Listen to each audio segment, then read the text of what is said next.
Welcome back to Lexus Revival Garage. My name is Mark, and today, let's install a new alternator in our 2001 ES300 project car.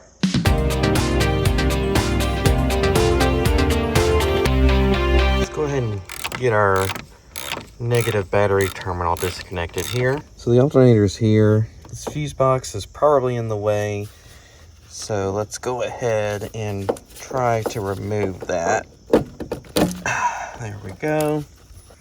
We also have a wiring harness here. There's a cap over this connector here. I went ahead and removed that and started to get this bolt loosened up. Gotta be very careful not to lose this. This is tiny. Unplug that, and then on this side there is a connector here that we're just gonna press and remove that. So there's two bolts right here. This one, the one on top, is the adjustment to add tension to the belt, but to get that one loose we have to undo this one down below, not all the way, but just a few turns to sort of unlock it. Unfortunately, with this vehicle living through several winters in the Chicago area, as you saw in the last video, rest continued to be a challenge with the alternator as well. The main alternator bolt sheared in half, but luckily the part that sheared remained inside the old alternator. I was very glad to find a replacement bolt kit at the auto parts store, so the new alternator will be getting new bolts as well. Okay, we got our alternator installed, and now we're ready for the first start. Go ahead and fire away.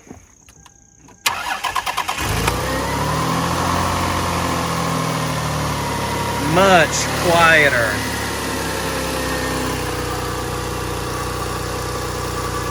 Now let's go see if we can get her to pass emissions and get it registered.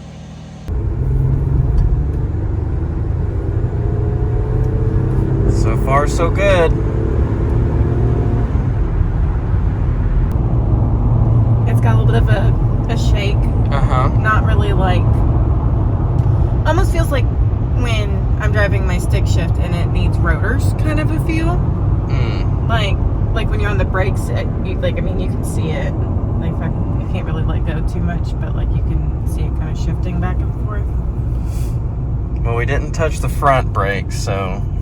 But overall, it's driving real good. For what it is. Real good, yeah.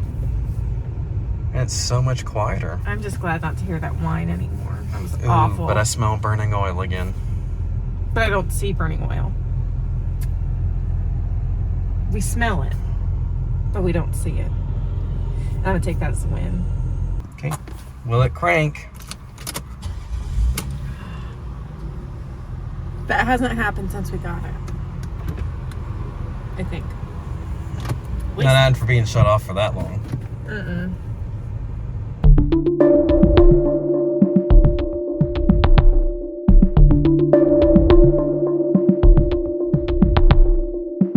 Well, as you can see, yes, the ES did fail its emissions test on the initial go-around.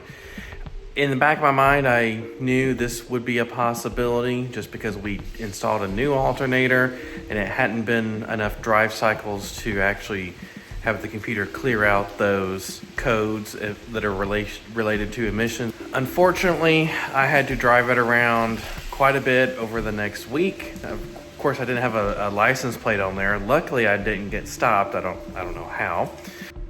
But unfortunately, it did fail on that initial inspection.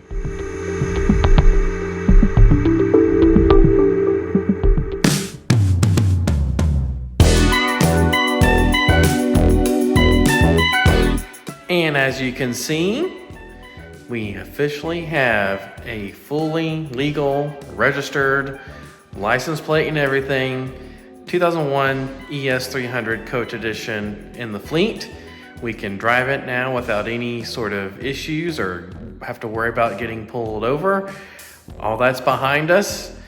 And now we can move on to some of the more cosmetic fixes that we're going to be doing in the vehicle. So I'm really excited for that because, as you know, the vehicle really needs a good cleaning both on the exterior and the interior. So I can't wait for that. And yeah, I'm excited.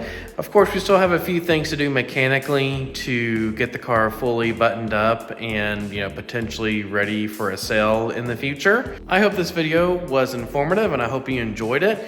Hope you enjoyed the content you're seeing on this project car that we have. Please comment down below on the types of videos you'd like to see us do next with this car. I already have a few more sort of in the pipeline to be released. That's pretty exciting. So I hope you're excited about it as I am, and I hope everybody has a wonderful day. Don't forget to like, comment, subscribe, and we'll see you in the next one. Take care, everybody.